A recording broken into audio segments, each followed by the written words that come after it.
નમસ્કાર વિદ્યાર્થી મિત્રો, સમાંતર શ્રેણીમાં આપણે આગળ જોઈશું સરવાળાના સૂત્રો. અહીં મેં બે સરવાળાના સૂત્રો લખ્યા છે. પહેલું સૂત્ર છે SN બરાબર n/2 એટલે કે n ના છેદમાં 2 કૌંસમાં a પ્લસ n. બીજું સૂત્ર છે SN બરાબર n ના છેદમાં 2 કૌંસમાં 2a પ્લસ કૌંસમાં n માઇનસ 1 ઇન્ટુ d.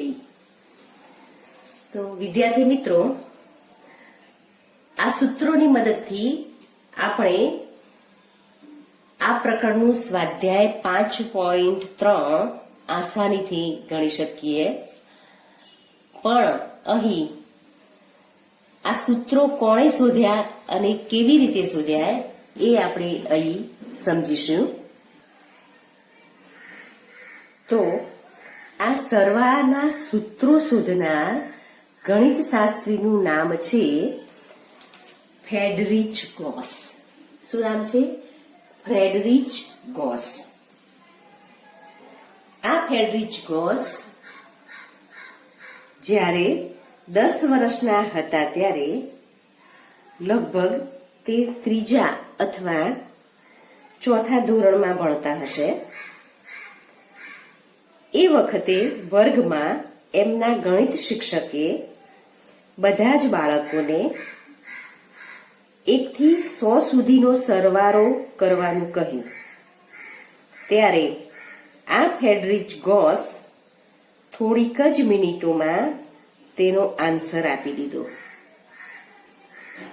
તો એમણે આ આન્સર આટલી ઝડપથી કેવી રીતે આપ્યો હતો એ આપણે અહીં સમજીએ.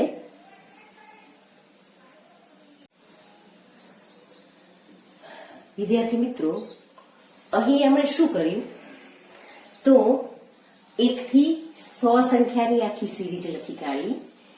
કારણ કે 1 થી 100 સુધીનો સરવાળો કરવાનો છે, તો અહીં 1 + 2 + 3 + 4 આગળ લખીએ તો +5 + 6 ટપકા ટપકા ટપકા, કારણ કે 100 સુધીની સંખ્યા આપણે લખી નથી શકતા, એટલે અહીં 98 + 99 + 100 આ રીતે આખી સિરીઝ લખી કાઢી અને એનું નામ આપ્યું એમણે S.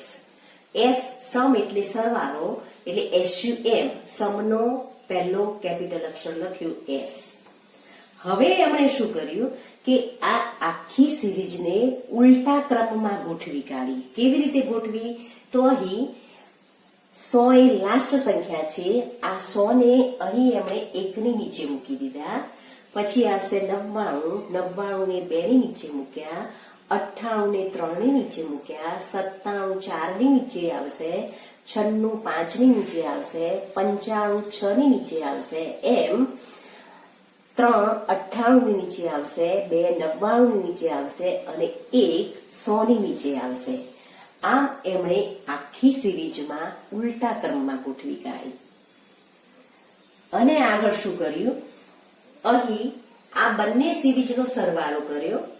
S + S એટલે કે 2S, 2S 2S બરાબર 1 + 100 એટલે 101, 2 + 99 એટલે 101, 3 + 58 એટલે 101, 4 + 57 એટલે 101, એમ આ બંને સિરીઝનો એમણે સરવાળો કર્યો.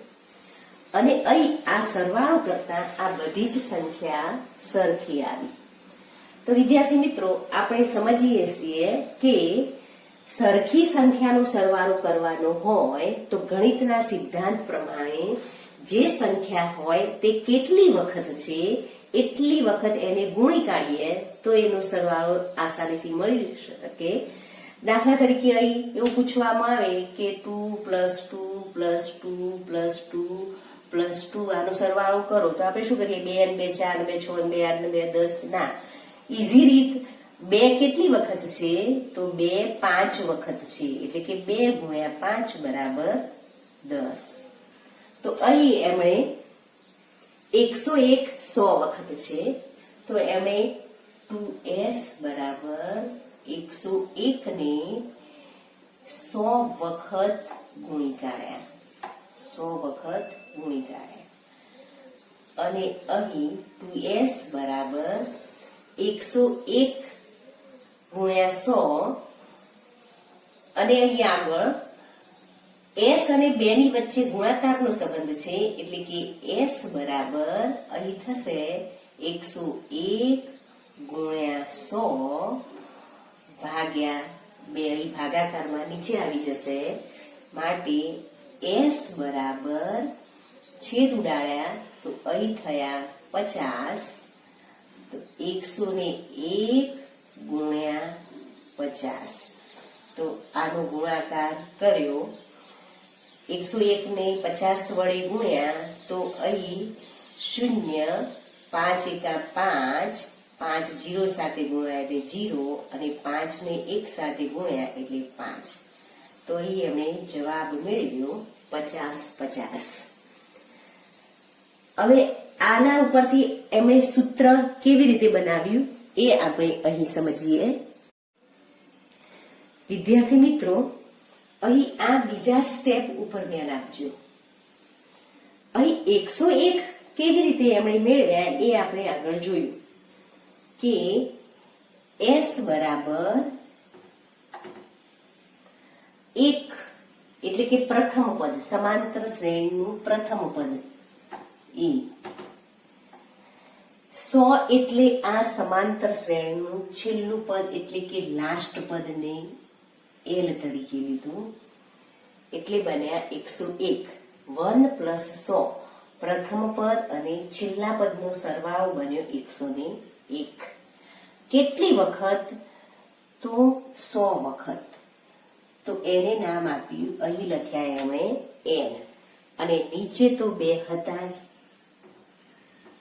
તો સરવાળાનું સૂત્ર બન્યું e એટલે પ્રથમ પદ l એટલે લાસ્ટ પદ અને જેટલી સંખ્યાનો સરવાળો કીધો હોય એટલી સંખ્યા n ની જગ્યાએ મૂકવાની તો n પદના સરવાળાનું સૂત્ર એમણે આપ્યું a પ્લસ l કૌંસની બહાર ગુણાકારમાં n ભાગ્યા 2 એટલે આ સૂત્રને આ રીતે પણ લખી શકાય sn બરાબર n ભાગ્યા 2 કૌંસમાં a પ્લસ l તો વિદ્યાર્થી મિત્રો અહીં ખાસ સમજજો કે કોઈ પણ સમાંતર શ્રેણીમાં જ્યારે પ્રથમ પદ અને છેલ્લું પદ આપેલું હોય ત્યારે આ સૂત્રની મદદથી કોઈ પણ સમાંતર શ્રેણીનો સરવાળો શોધી શકાય હવે આગળ આ સૂત્ર કેવી રીતે મળ્યું એ જોઈશું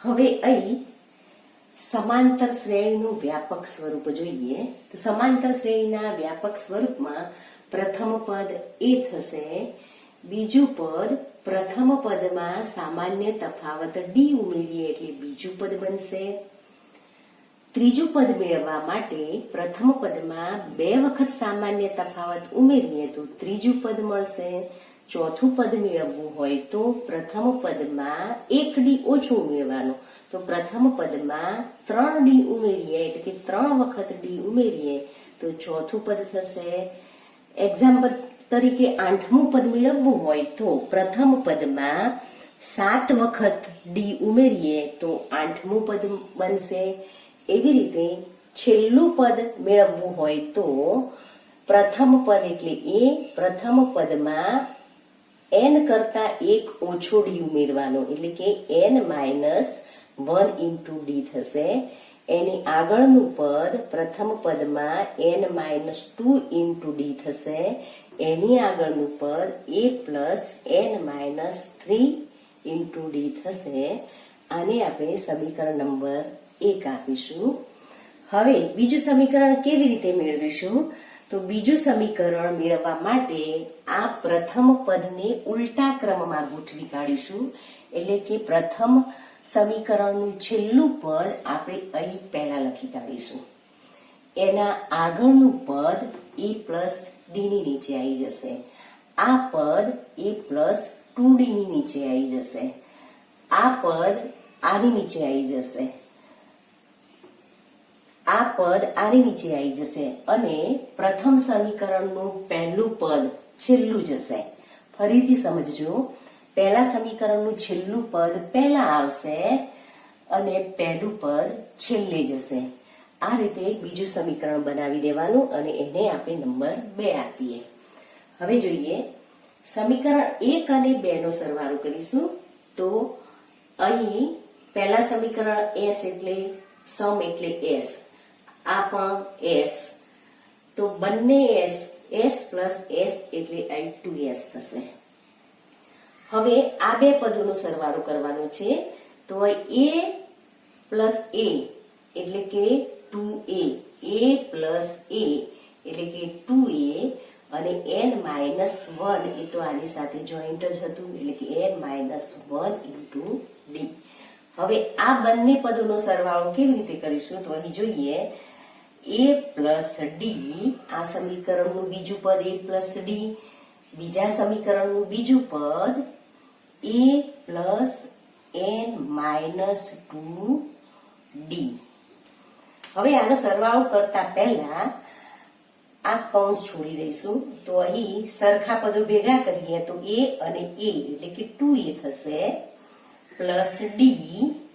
અહીં કૌંસ છોડીશું તો d અને n નો ગુણાકાર થશે dn, d અને 2 નો ગુણાકાર થશે પણ ચિહ્ન માઇનસ છે એટલે માઇનસ 2d. હવે જોઈશું 2a. હવે આ બંને પદો સરખા છે, આ બંને પદોને ભેગા કરવા હોય તો શું કરવાનું? એના ચિહ્નો જોવાના. તો ચિહ્નો કયા છે? બંને પદો આગળ વિરોધી ચિહ્નો છે, આ પ્લસ છે અને આ માઇનસ છે. સરખા પદો હોય અને વિરોધી ચિહ્નો હોય તો બાદબાકી થાય, એટલે કે મોટા પદમાંથી નાનું પદ બાદ કરવાનું. મોટા પદમાંથી નાનું પદ બાદ કરીએ અને મોટા પદનું ચિહ્ન મૂકીશું એટલે કે 2d માંથી d બાદ જશે અને મોટા પદનું ચિહ્ન માઇનસ અને આ dn તો હતું જ અહીં. હવે જોઈશું 2a. આમાં સામાન્ય કાઢવા હોય તો સામાન્ય અવયવ d છે. સામાન્ય અવયવ કયો છે? d. તો અહીં થશે d નીકળી જશે તો એકલું n રહેશે. d ને આપણે સામાન્ય કાઢીશું તો n રહેશે. અહીં d નીકળી જશે તો અહીં 1 રહેશે અને d એટલે કે આ બંનેમાંથી d કોમન કાઢીએ તો અહીં થશે n માઇનસ 1. d જતો રહ્યો એટલે રહ્યો n અને આ d નીકળી ગયો તો d નો સહગુણક 1 અને માઇનસ તો ચિહ્ન હતું જ એટલે n માઇનસ 1 ઇન્ટુ d. એટલે આપણું આ બીજું પદ મળ્યું 2a plus n minus 1 into d. ફરીથી આ બે પદોનો સરવાળો કર્યો તો આ પદ મળ્યું, આ બે પદોનો સરવાળો કર્યો તો આ પદ મળ્યું. હવે છેલ્લા પદ ચેક કરીએ, છેલ્લા બે પદોનો સરવાળો કરીએ તો છેલ્લું પદ, પહેલા સમીકરણનું છેલ્લું પદ a plus n minus 1 into d. બીજા સમીકરણનું છેલ્લું પદ પ્લસ a. આની સાથે આનો સરવાળો કર્યો તો આનું છેલ્લું પદ a plus n minus 1 into d plus a. a અને a એટલે અહીં થશે 2a plus n minus 1 into d. એટલે આપણું આ પદ આવી જશે 2a plus n minus 1 into d. વિદ્યાર્થી મિત્રો ખાસ અહીં ધ્યાન આપજો, સરવાળો કરતા શું મળ્યું? તો અહીં જુઓ 2a plus n minus 1 into d, 2a plus n minus 1 into d. આ બેનો સરવાળો કરીશું તો 2a plus n minus 1 into d. આ બેનો સરવાળો કરીએ તો 2a plus n minus 1 into d. એટલે કે દરેક બે પદોનો સરવાળો સરખો મળે છે. પણ અહીં પદો કેટલા છે? એટલે કે આ સરખા પદોનો સરવાળો કરવો હોય તો એ પદ લખવાનું અને એ કેટલા પદો છે. અહીં n પદો છે તો આની સાથે n ને ગુણાકારમાં લઈ લેવાનું. ફરીથી સરખા પદોનો સરવાળો કરવો હોય તો એ પદ લખવાનું, પણ પદો કેટલા છે? જેટલા પદો હોય એની સાથે ગુણાકાર લઈ લેવાનો. તો અહીં આપણા n પદો છે તો અહીં ગુણાકારમાં n લઈ લીધું અને હવે અહીં 2s છે, s અને 2 ગુણાકારમાં છે એટલે કે 2 n ની નીચે ભાગાકારમાં જતા રહેશે તો સૂત્ર બનશે s બરાબર n/2 કૌંસમાં 2a plus n minus 1 into D. આ આપણું સરવાળાનું સૂત્ર બનશે. લાસ્ટ પદ આપેલું ન હોય ત્યારે આ સૂત્રનો ઉપયોગ કરવાનો. હવે આના ઉપરથી આ સૂત્ર કેવી રીતે મળે એ જોઈએ.